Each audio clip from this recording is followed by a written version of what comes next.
There's a kind of pain that doesn't bleed. It doesn't scream. It doesn't leave a visible scar. But it kills something sacred inside you. It's called disrespect. You felt it. When someone interrupts you mid-sentence. When your ideas are brushed off like dust. When your kindness is seen as weakness. And perhaps the most tragic part, you stayed silent. Machiavelli would have called that silence a mistake. Not because you didn't fight back, but because you gave permission. Disrespect is a weed. Water it once with your silence, and it grows into your identity. This isn't just about ego, it's about power. It's about how the world sees you, and more dangerously, how you see yourself. So today, we go into the mind of Machiavelli to learn how to kill disrespect. Before it kills you, you've been taught to be kind, to be soft-spoken, to turn the other cheek. And while there's grace in that philosophy, there is also danger. Because when kindness is offered in a world that only respects strength, it becomes a form of currency no one values. It becomes invisible. You become invisible. This is where Machiavelli offers his brutal clarity. He didn't write The Prince for saints.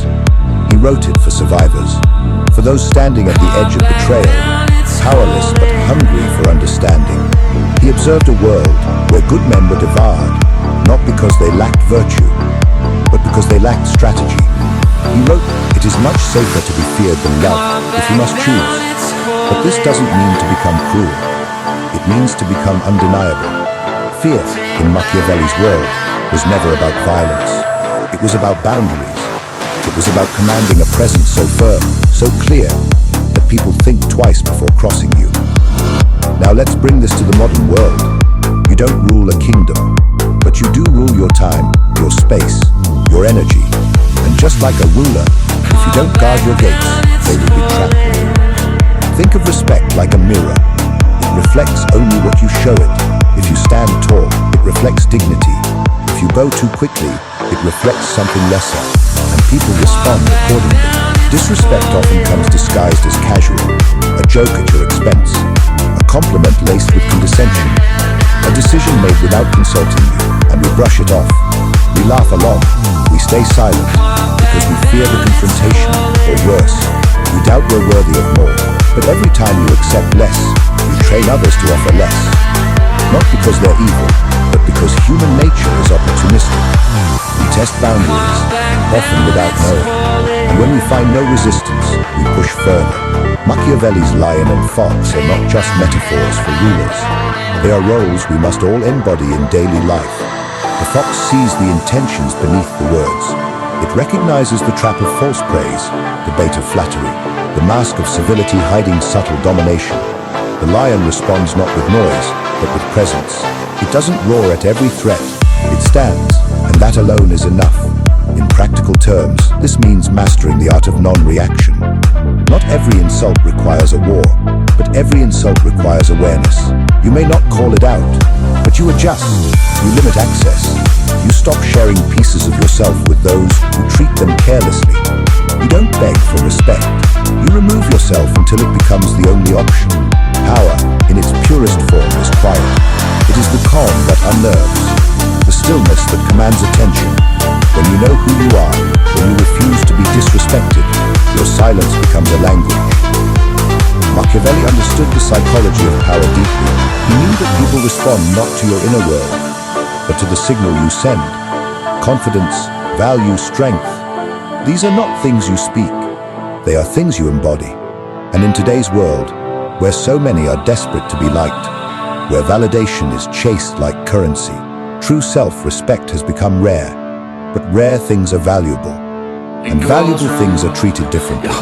So how do you begin to shift this dynamic? You start by redefining kindness. True kindness does not mean tolerating mistreatment. It means choosing when and whom to offer it to. It means being generous, but not naive, compassionate, but not exploitable.